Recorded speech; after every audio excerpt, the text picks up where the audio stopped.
The topics and opinions expressed in the following show are solely those of the hosts and their guests and not those of W4CY Radio, its employees, or affiliates. We make no recommendations or endorsements for radio show programs, services, or products mentioned on air or on our web. No liability, explicit or implied, shall be extended to W4CY Radio or its employees or affiliates. Any questions or comments should be directed to those show hosts. Thank you for choosing W4CY Radio. Welcome to Entrepreneurs Ascending. This isn't just a podcast. This is a call to action for all entrepreneurs who are tired of seeing their businesses and communities suffer while big business continues to grow by the billions. We challenge you to apply the content of our time together to create businesses that your clients can't resist, your employees love to work for, and your communities can depend on. Now is the time for Entrepreneurs Ascending. All right, here we are. Welcome, Judy. How are you today? I'm great. Thanks for having me on your show, Matt. Oh, thanks for being here. I think it's going to be a treat for everybody. So yes, well, welcome to you, the audience, to Entrepreneurs Ascending. And just like we said, this is not just a podcast. I mean, I know it's easy to kind of passively listen, but we really say, like, now the communities are suffering, small businesses really suffering. It's time to put this stuff into action. So we implore you, we beg you, please take what we learned today, what we discussed today, and start putting it into action in your business so you can thrive. And I think with the great resignation, I know we've hit upon that quite a few times in our show already, but I don't think that we can hit upon it enough, especially since this is only a weekly show right now. So we're going to dig into some things that are key to this right now, and are key to just surviving whatever further changes come in the future, because we saw massive change in 2020, 2021, and we're going to be talking about managing change and how do you create a results-based culture. So we're going to have those two parts like we normally do. We're going to talk about managing change, and then the second part, we're going to talk about results-based culture, and they're closely related. So we have a CEO of LifeWorks Systems, and she's here with us today. She has created a powerful, one of the most powerful cultural change, employee empowerment, results-based culture programs that I've seen, and so I'm excited to have her on here today and just be able to share a little bit, some nuggets that she's got from her, because she's just a wealth of knowledge in these areas as well. So thanks again, Judy, for being here today. Thank you, Matt. Yeah, so let's jump in. Let's jump right into managing change. So one of the things that I think, there's a quote like, change is hard, right? So why does it really have to be so hard? I don't know. What do you think? Well, first of all, it's hard because people are suffering. You mentioned that in your opening. You know, people are suffering, and when you're in a suffering or discouraged state, everything feels hard. You know, and you also mentioned the great resignation. I think that people are waking up to, am I happy? Am I happy in this job? Am I happy with who I am? Is there more to life than this? And so I like it when it's called the Great Reset, because it's important that people are aligned with their work, because if they're not aligned with their work, it is going to be hard. Everything's hard when we're not aligned. So, but change itself is really hard when it comes to workplace culture, because first of all, there's some pretty major problems that are related to that. One is, what are we supposed to change into? What is a culture model that is healthy? Because culture is kind of a word like parenting. You could have 10 parents in a room, and they're all going to answer the question, what is good parenting? Very different from one another. The same is often true for culture. People either do or don't have an idea of what is the evolving, where is the most evolved culture model right now? Some know what that is, some don't know what that is. So one of the things that makes it hard is, what are we supposed to transform from into? And another thing that makes it hard is really just not understanding how to change. So a lot of times people know, maybe they've read books or they've been to, presentations, and they know that they need to change. And what I would say they need to change into is a responsibility-based culture where there's shared power, where there's purpose and values driving everything, where people are really given a lot of exposure and experience with both leading and following, where people understand that freedom has to be paired with responsibility, Mhm. which, by the way, our whole society needs to remember that right now, because people want freedom, but they don't want to pair it with responsibility. In some Yeah. cases, people want responsibility and they don't pair it with freedom. So those two together are crucial to having, Mhm. a whole lot of good things happening. And people Mhm. also are ready for a more holistic model. So it's very hard to picture, how do we get all of those new things, and why should we get them? So I know in a little while, we're probably going to be talking about what are the flawed patterns, what are the flawed Yeah. belief systems that keep us Mm. stuck in kind of old school ways of functioning, that actually make change hard. Yeah. So I think that's a great point. I mean, that right now, I mean, going back to, well, what are we supposed to change into?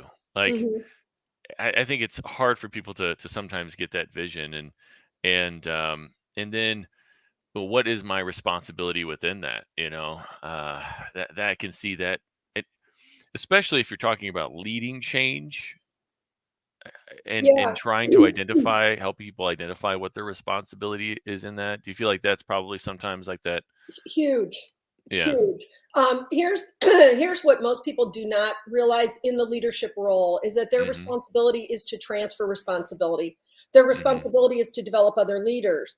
And Yeah. so if they don't see that, they're just going to take more and more and more upon themselves. And it's going to feel like they're spending all their time being responsible for everything instead of really transferring that down the line. Mm. So a Mhm. lot of times what happens is that people are really learning, how do I transfer responsibility to my people so that they are managing all of their relationships, even with authority figures, even with themselves, even with their peers.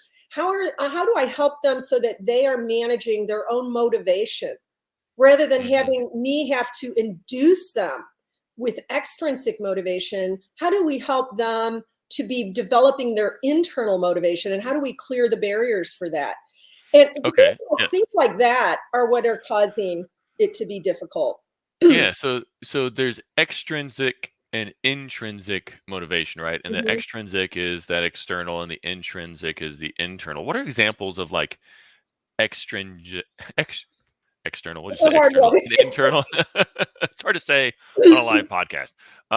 But the extrinsic and intrinsic motivation. What are some good examples of that? I really appreciate you asking that question, because to me, it's really at the crux of whether we're constricting human potential or expanding human potential. Hmm. And a lot of people don't realize what is it that we're doing that is trying to create motivation from the outside in.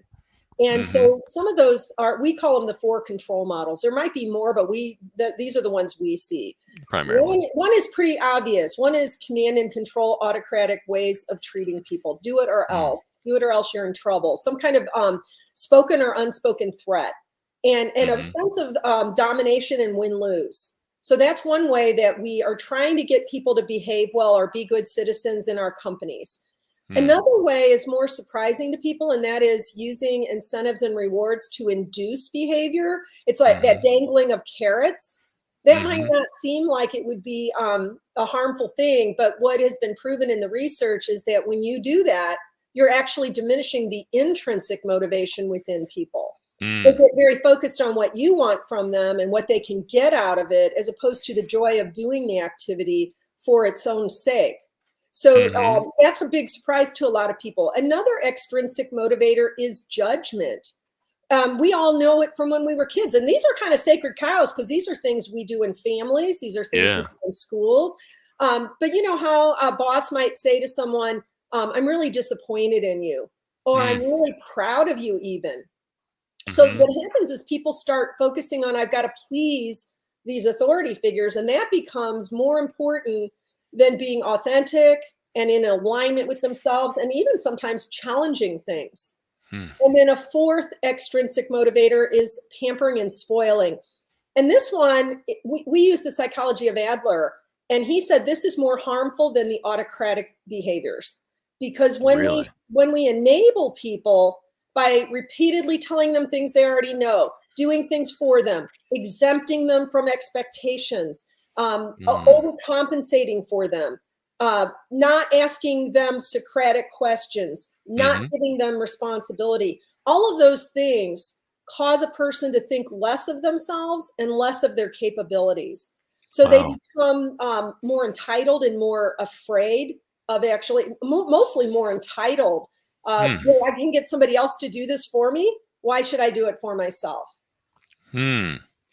Well, that's an interesting one, because I know entitlement is a big thing that's thrown around, right? And I know people always want to claim that younger generations are entitled. I see it in certain ways in every aspect, every generation. But yeah, I mean, I think that can be.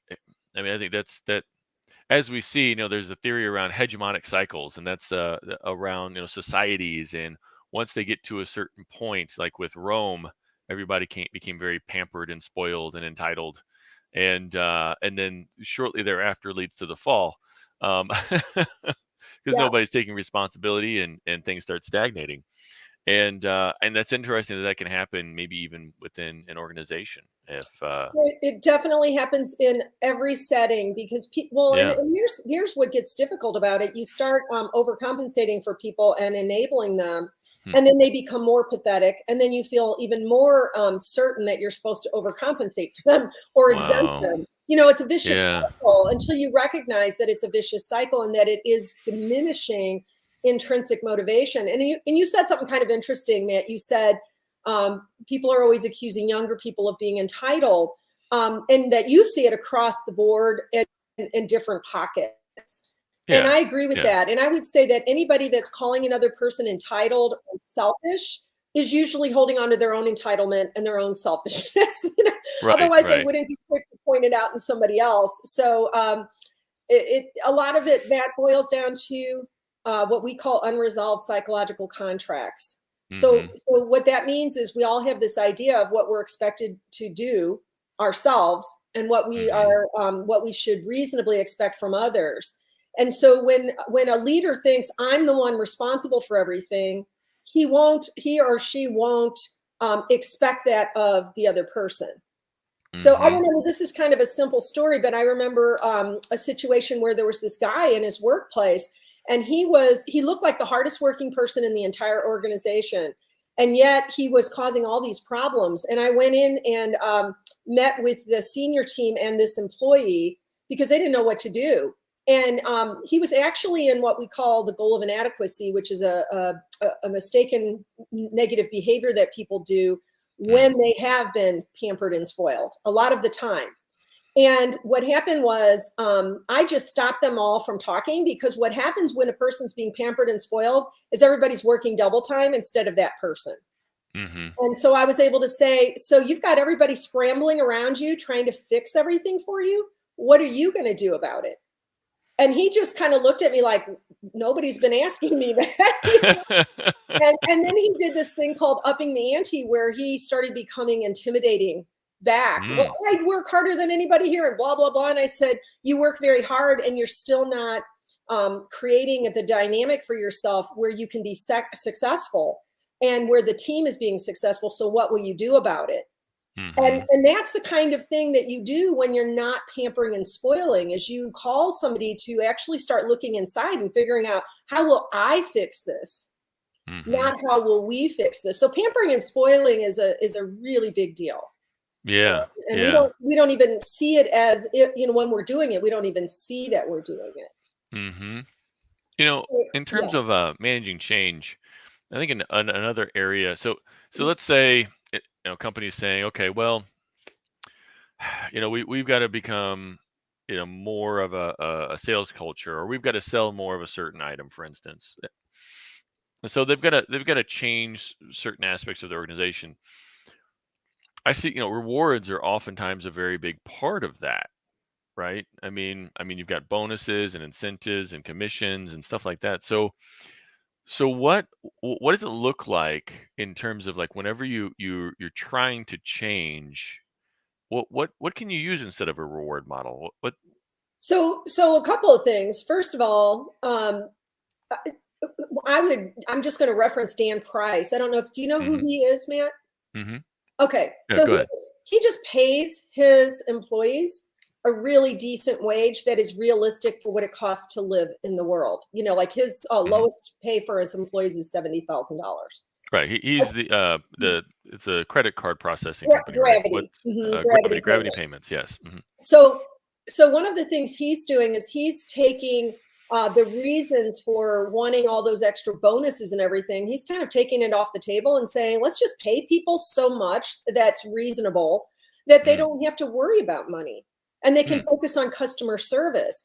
The other thing that I think makes people so codependent on, and I mean that codependent on rewards and incentives and bonuses, is that we are so committed to externally motivating them that we don't realize how to internally motivate them. So I talked about 4 control models that are extrinsic motivators, but I just want to mention that there are 4 intrinsic motivators.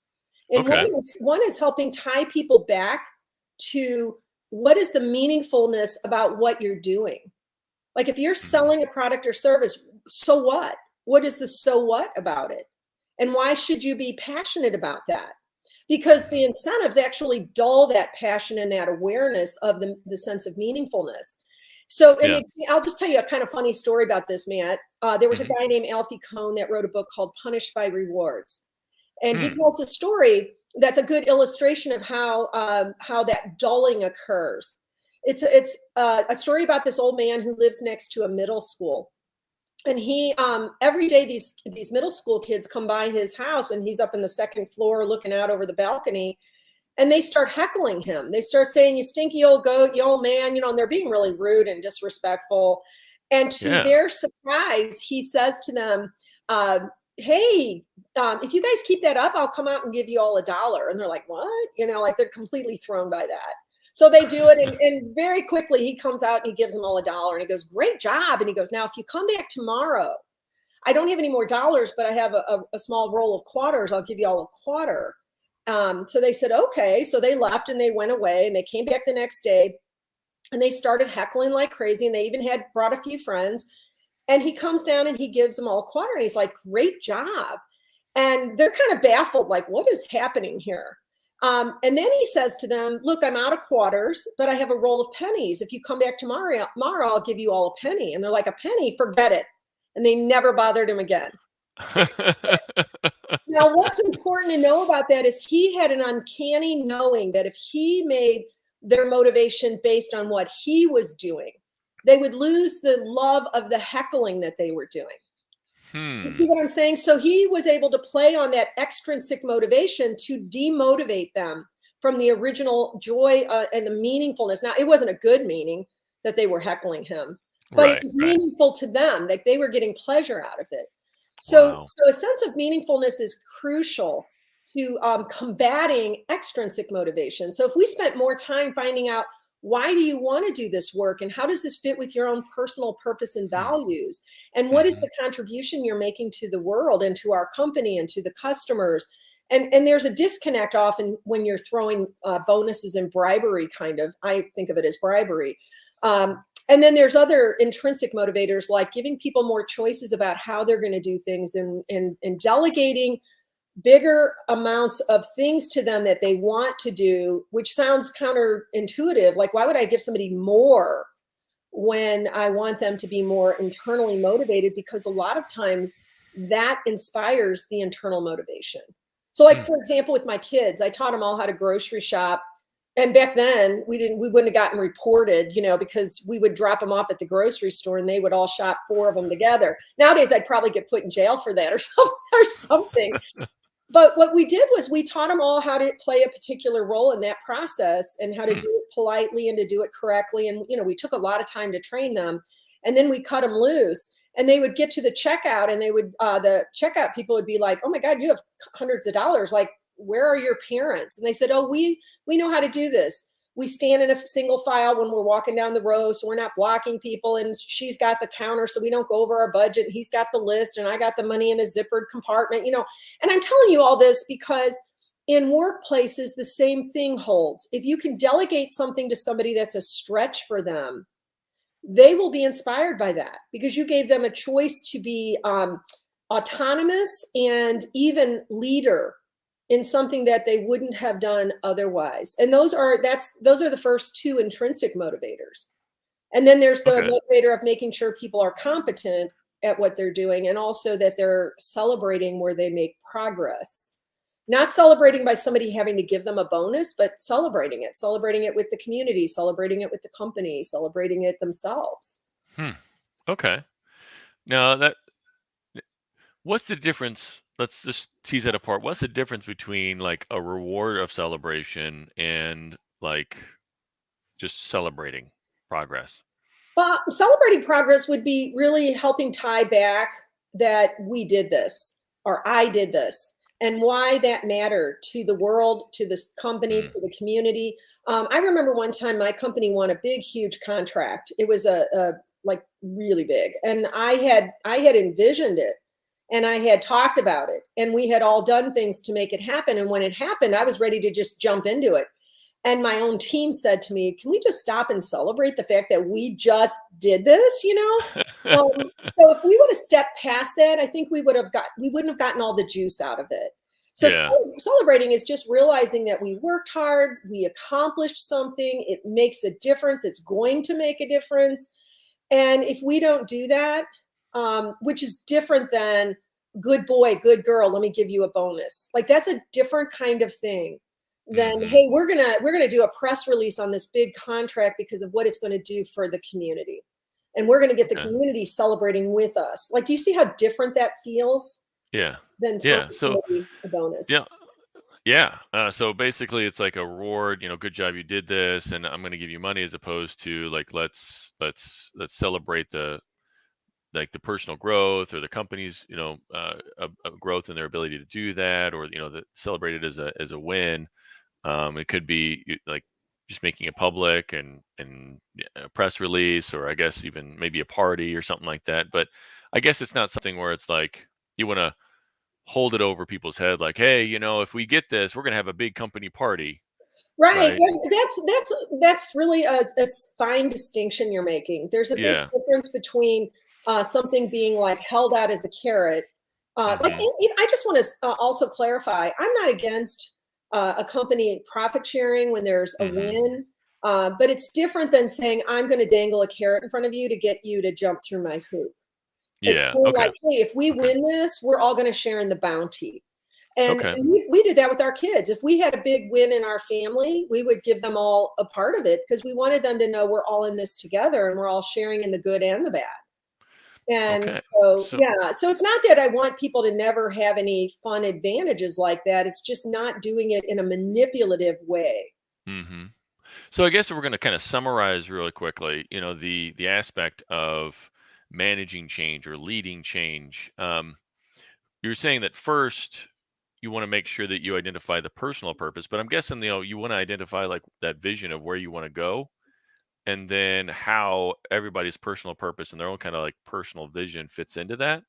100%. And it's Okay. interesting because when people are asked to define their own personal purpose, we get Mm-hmm. more blowback on that than anything else that we've ever Huh. done. Some people love it, but it's kind of like that quote Marianne Williamson made where it says, our deepest fear is not that we're inadequate.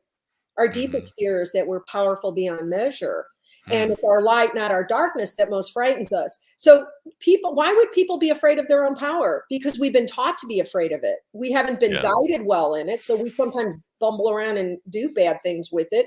And then we become afraid of our power and our ability to be potent in the world. So that's why it's Yeah. really important that power is celebrated, but it's also guided well. Mm-hmm. And I would say that to summarize this, purpose is part of the kind of culture, but knowing what kind of culture is really the Mm-hmm. biggest thing that has to happen before you can even know what's the path, what's the destination for our company in terms of culture. In terms of culture, right? Mhm. But overall, if we're talking about managing change, being able to first kind of set that vision. So it's kind of like what you're saying in, if we're specifically talking about culture, which we're going to get more into here in just a few seconds, really, um, maybe a minute or so. Um, but culture can be a certain vision, of where you want to go, right? And then, but in general, if we're just talking about managing change overall, you have to set that vision and the individual's vision's purpose within that. figure out how you're going to, give them options of what roles they want to play. It sounds like with those choices, and I'm just kind of summarizing really quickly. Yeah. The only thing I would say, Matt, that I think is super important that a lot of people don't see it this way, or they haven't been taught it this way, is vision comes after purpose and values are defined. So, for example, our purpose as a company is to create a world where people love their lives. What you're doing in purpose is, what are we causing? What are we causing? Not just in a momentary expression of something, but like someday when I'm 95 years old, if I'm in a nursing home or something, something like that, I can still create a world where people love their lives. It's not dependent upon any circumstance or any time in my life or anything. And so purpose is super important because it keeps our eyes on the prize of what am I here to cause? And then what are the behaviors I'm going to hold, the behaviors and ways of being to help me accomplish that? Then comes vision. Because when you think about it, Hitler had values, Hitler had vision. He just didn't have a cause that we believed in, most of us. So, so yes, vision is important, but vision has to be an expression of that purpose. Okay, right. So that purpose, then that vision, figuring out where people want to grow with it, and so their choices within that, helping them to develop their competencies and helping them to stretch in new areas that maybe interest them, and then making sure that you celebrate progress along the way. Is that how we can kind of quickly summarize it? Those are the intrinsic motivators. So when you dismantle the extrinsic motivators, you don't want to leave people without anything. It's like saying, I'm going to take away all the food that you're enjoying, and I'm not going to give you any food. So you're really it's really a replacement. Let's dismantle the extrinsic motivators and let's intentionally create the conditions and conversations that include the development of the intrinsic motivators. Yeah. That's awesome. All right. Well, we're going to take a quick break, and then we're going to get into that results-based culture. And I think we're going to hit upon that responsibility within that as well. So, Jason, go ahead and run the commercial, and then we'll be right back. Have you been suffering from chronic pain, disease, or sleep disorders? Did you know that 75 to 90% of disease is caused by inflammation in the body? The sad truth is, most doctors just treat symptoms rather than finding and fixing root causes of inflammation. If you want to fix your health problems, then finding and fixing the cause of the inflammation is a must. It's time to demand this for your health care and start living life to its fullest again.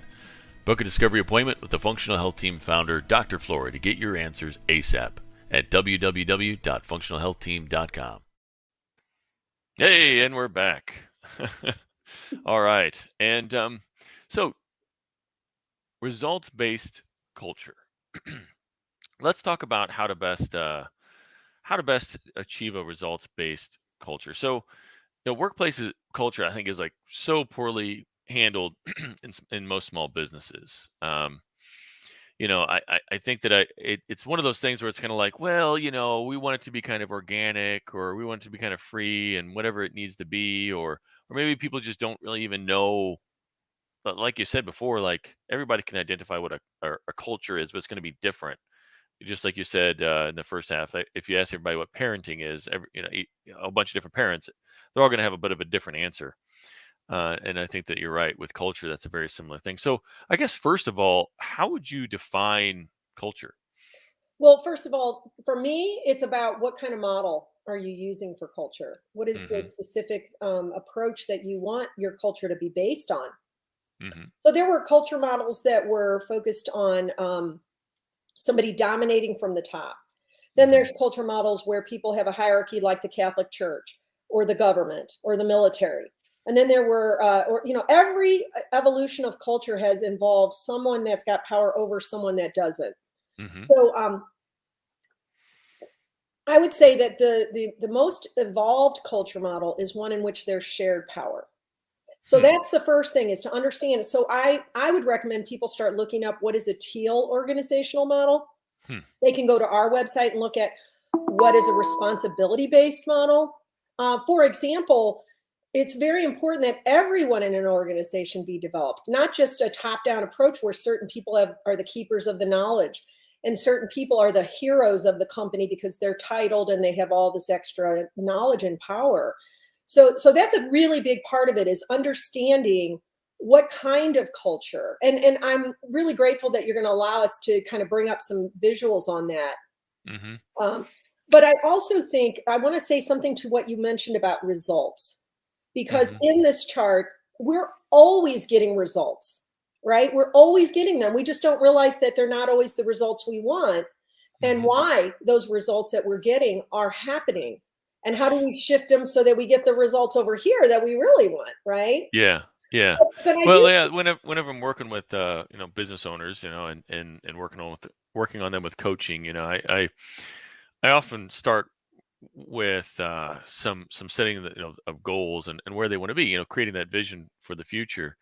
And one of my pet peeves is that whole just grind harder and you can get your goals if you just work harder. Because really the way that I teach it is that goals are simply a different set of results than what we have now, and what we have now is basically a result of kind of like our current habits and routines and really personal systems and business systems, and that's just giving us what we have now. So if we want different results, we need to change some of those systems, those routines, or ways of operating and doing things. well, when you're talking about systems and routines and operating ways and Yeah. behaviors, those are all what's above the line in what we can see, right? Hmm. But what's Yeah. more important is what is driving those behaviors. So Mm. underneath the surface, there's like 3 different layers that have to do with how do people get the basic needs that they need to be expanded Yeah. to their potential? And then how do they believe that they can accomplish that, which is very much based in faulty, Hmm. a lot of times faulty, fearful thinking. And Hmm. then from that comes certain thoughts and feelings that drive our behavior. So behavior. So I would say the most important thing when we're looking at results is not only what are the results and what are the behaviors, but what is the mindset. Hmm. It's so funny because we always try to hold people back from jumping into tools, because if you don't have the right mindset, you're going to take any great tool and you're going to use it completely terrible. And one of my Yeah. clients said to me something recently. I said, I'm going to name my next article after it. It says, "A fool with a tool is still a fool." Oh man. And Yeah. I really Yeah. identify with that, because if you don't have the right mindset, isn't that great? Yeah. A Yeah. fool with a tool is still a fool. So that is the biggest danger. Is we're a society that believes in fast food fixes, Hmm. and as quickly as possible. And quicker isn't always better. Right. So, Right. but you started to kind of allude to we have to work harder. And if you don't Hmm. mind, can we bring up the chart and I can kind of go over some of the things Yeah. Yeah. that That'd be great. relate to that? So, one of the flawed patterns that we have as people is that we have to react to everything as though it's a fire drill, that it's Hmm. urgent. And while that sounds reasonable, especially with the speed of change and the complexity we're dealing with, it's a really faulty pattern to believe in, because it's usually coming because of the disproportionate amount of responsibility in the team. And Mm. the real question shouldn't be, a belief of we should work harder. The new way of thinking should be, what system, if we put in place, would cause this urgency problem to go away, to be improved, to be fixed? And we don't ask that. We just keep doing more of the same. And so when I mentioned that we're already getting results, the results of believing we have to do more and work harder, and that we have to respond to everything with urgency, is that most of the people in an organization feel rushed. They feel scatterbrained. They feel exhausted. They feel overwhelmed. They feel stressed out. They feel pressured. I mean, that alone you can see is driving some of the great resignation. Mm. People are not happy when they feel these experiences. So Yeah. part of what's going on here, and I also see this a lot in leaders, is that they have this hero mentality. Mm. Jim Collins said in his book Good to Great, you better beware of the larger than life hero, because Mm. what a larger than life hero does is they're holding up everything, and then when they leave, everything falls apart, because you haven't really done a transfer of responsibility to people. Yeah. So that's a good, really a good example of that whole sense, that whole concept of we have to just do more, we have to work harder, we have to apply more control methods, which is really the opposite of the true need, which is include more people, include Mm. them in coming up with solutions together. You mentioned before the show, Matt, appreciative inquiry. a lot of, I've been listening to a lot of people in the country talking about why people are often drawn to autocracy. It's because it looks like you can get the job done faster. If I just have one ruler, it looks like you can get it done faster. Well, if we don't have a good structural way to solve problems together as people, it will be chaotic. A lot of fear gets injected, and this fear of urgency gets injected, and this whole set of flawed patterns gets injected. But if you use something like appreciative inquiry, which maybe your audience doesn't know what that is, you create a document or a protocol for how people can ask certain questions that uplift the organization, focus the organization, and allow a large contingency of stakeholders to actually be able to really create a positive and focused solution together, which almost seems impossible when you look at our politics and our society today. Did you want the visual down for a minute, Matt? Yeah, because let's talk about that a little bit more too. So Okay. yeah, because that visual covers us up. Yes. Thanks, Jason. Yeah, so going back to that autocracy, one of the things that I will often see in what I think is a flawed sales organization, where it's like, you set that goal, and then no matter what it takes, get there. So you'll see performance, like the ups and downs and the backs and forths and everything, and you celebrate the people who get there with whatever it takes. Even if it's like in the last week of the quarter, and you just charge, as opposed to the organizations that, or even the sales leaders that maybe they don't hit the goal, but their line of progress is consistent, and they might hit that goal a little bit later, but they're actually, I think, equipping their team better. Oftentimes we see where they're training better, they're showing the team how to be consistent, and they're supporting them in that, as opposed to that do whatever it takes kind of mentality that I think is actually kind of, so I'll use the toxic Well, word, first of so all, toxic in the culture. where I would disagree with you is sometimes the goal is later, but it isn't always. Like, for example, what we're really talking about here is how do we create the transfer of responsibility to more people so the work is getting done faster. So in the beginning, the training takes some time to help people to know how to pick up responsibility and so that we stop enabling them, et cetera. But once you get that machine going, holy cow, you're way more productive. Oh yeah, in the long That's term. why there was a study done by Best Buy years ago, and it was they tried something called results-oriented work environment. They created it so that the employees knew the end game, what were the goals, and they could decide however they wanted to do it, how to get there. So they might say, we're only going to work 4 days a week. But what they found is that when they gave that control over to a responsibility-based team that believed in themselves and that the leadership believed in, they accomplished that goal way faster and bigger because they were self-motivated to do it. Yeah. Well, I wasn't saying that just because consistency means that you're going to hit it later. So just to be clear, it's not really a disagreement so much. I think we're on the same page. I'm just saying maybe it's even later, but I was saying for that juxtaposition where it's like people are always like, well, they hit the goal and that's what was important. That wasn't necessarily what was important in terms of hitting the goal on that day, unless, like, I guess it's a do or die in that organization. But the one that's that roller coaster ride that gets there and hustles at the end or whatever. It's really that hustle culture, that I think that it breeds more so, as opposed to that responsibility. I couldn't agree more. I couldn't agree more. And I think that's where why core values should come right after purpose, because if we think that we can get to our goals with any means possible, we're going to step on people to get there. We're going to disrespect people. So core values are, what are the behaviors we're going to maintain that are going to help us achieve this vision, which goes beneath it?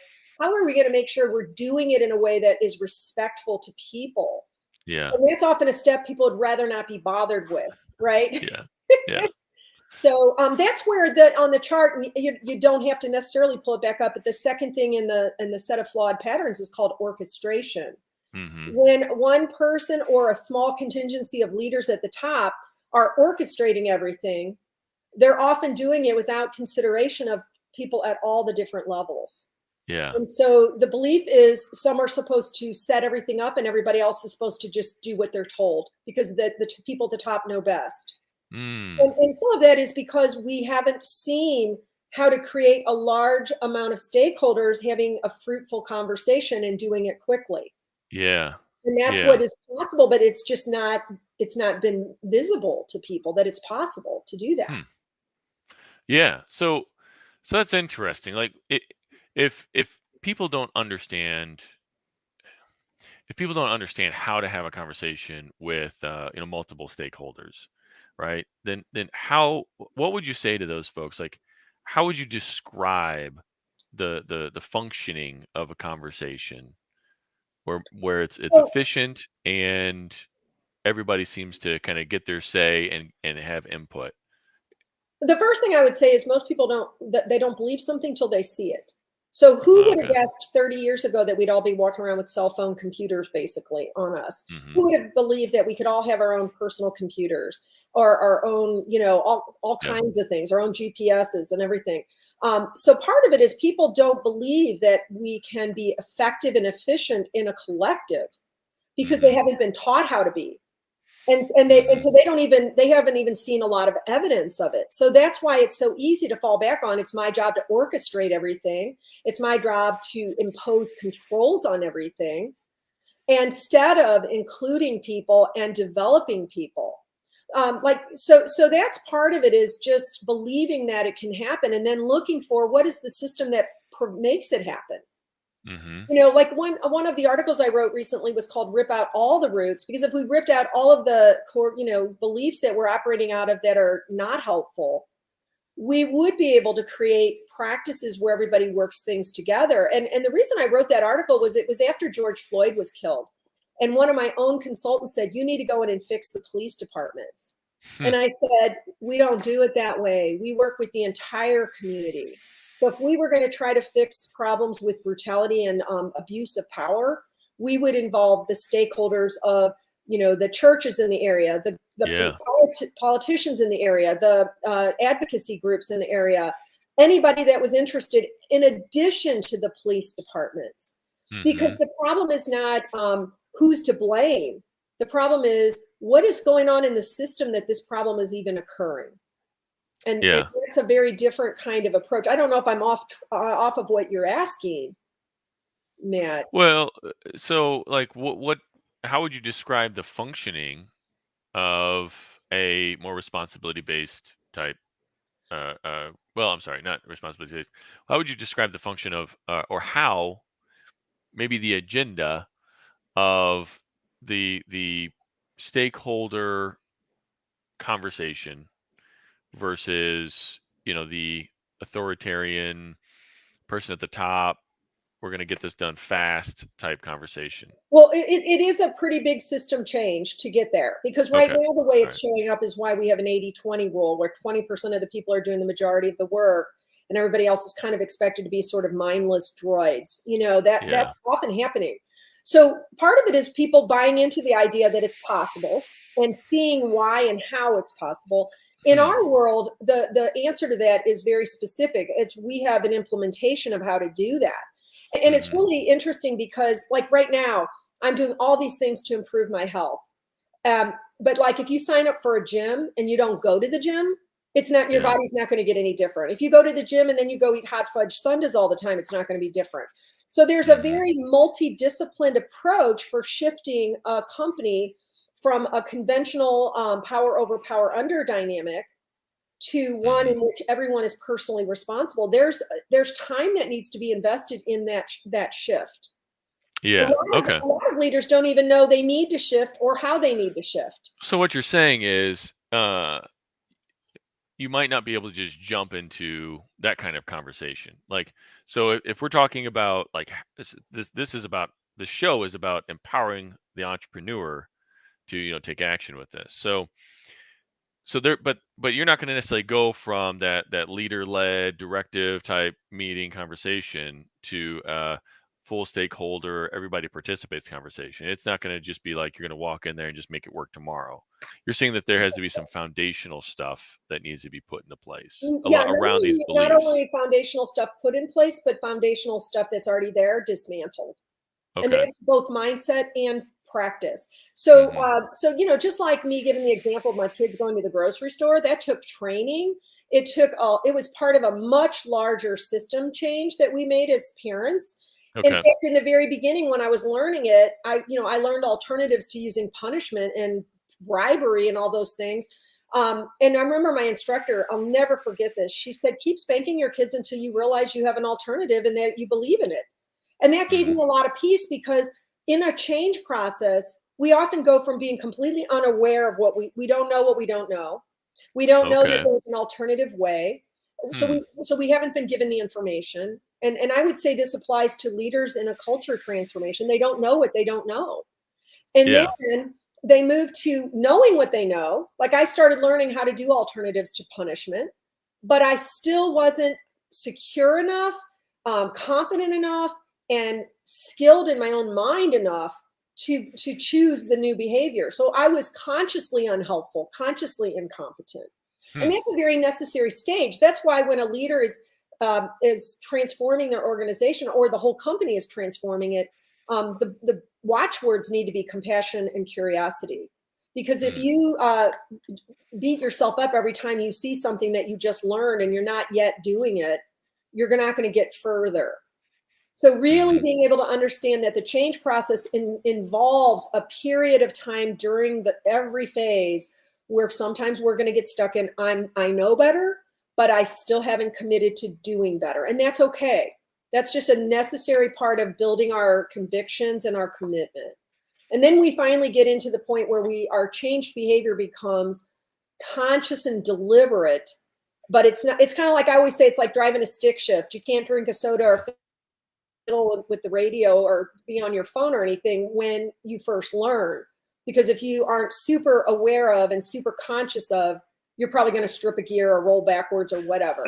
So Yeah. eventually, people that drive stick shifts, they get to the point where they're doing all those things, talking on the phone and drinking a soda and all that, and they make it home without even realizing that they don't even know now what they now know. Yeah. So, Okay. so that's a really big part of it. Is, yes, it takes effort, and it's going to, in that sense, the goals maybe slow down sometimes a little bit, because Mm-hmm. you're in the change process, but Yeah. they slow down so that they can speed up. Okay. And So yeah. now we've only got a couple minutes left. Let's quickly summarize. Okay, what are the steps that somebody needs to go through, like in 30 seconds or less, maybe a minute? What are the steps that somebody needs to go through to start creating a more responsibility based culture? You said I would like first say is like mindset. first is mindset. Okay. In our model, just to give you an answer on that, we believe in using something called flip training, which isn't just about training. How Hmm. do you introduce a way of a change process in which it's going to be something that people own and they apply, and it becomes the new norm? Hmm. That's what's important about implementation. A lot of organizations are used to one and dones. That, let's Hmm. go to a workshop, let's spend a retreat weekend or something. None of that is going to work. What you need is an immersion process. And that immersion Okay. involves assessing and reassessing, and individual training and group review, and people taking turns leading groups, and people being mentored every single month on Hmm. these, how these mindsets and these behavioral changes. How do I keep connecting the dots between how those apply in my life? And then having the organization integrate the mindsets and the tools so that they become part of the operations of the business. Now, I Okay. just said a big mouthful, but if you don't do it that way, you're going to keep Hmm. laying over the new mindset with an old mindset, and then you're not going to be you're going to be a fool with a tool, or Okay. a fool with All tools. right. Um, so Right, right. And we said that we want to try to avoid that. All right. Well, we've got like 30 seconds real quick. So I'm going to go ahead and ask you, how does somebody get more information or get in contact with you, Judy? Well, first of all, I hope people that are listening will visit our website, www.lifeworksystems. So life work is singular, systems is plural, Yeah. .com. And also, I'm happy for people to reach out and email me at judy@lifeworksystems.com. I'm happy for people to call me. I don't necessarily need to put my number out there, but it's on our website. It's on my LinkedIn profile. I would love to be able to send information to people because I think a lot of listeners are probably knowing they need to do something different, but they don't know how to start or how to implement or even what to consider. Yep. And I also would recommend that people go on our website and take our survey that's on the homepage because it really starts to help them understand what they don't know about their own culture practices and their own culture score. Okay. All right. Well, thank you very much, Judy. And we appreciate you having you on the show. We'll have to do this again. Definitely dig in deeper these things. And thank you for watching. Now it's time to start learning more about this. I guess keep spanking your children until you find out a better way that you believe in. Wait, maybe I shouldn't be condoning spanking your children, but you know what I mean. All right. Take care. Thank you so much. Have a great day. Thank you, Matt. Have a good one. Thank you for being with us today. But now is the time to put what we talked about into practice. Remember, your family, employees, and community are depending on you to rise up and win. The great news is you're not alone. You're part of a resurgence of entrepreneurs who are ready to take their business, life, and impact to the next level, and we're going to do it together. This show is powered by Time for Success, where we help business owners every day who want more freedom and wealth while building a legacy of positive impact. Please follow Time for Success on LinkedIn, Facebook, and YouTube for more helpful strategies and tools for creating the business and life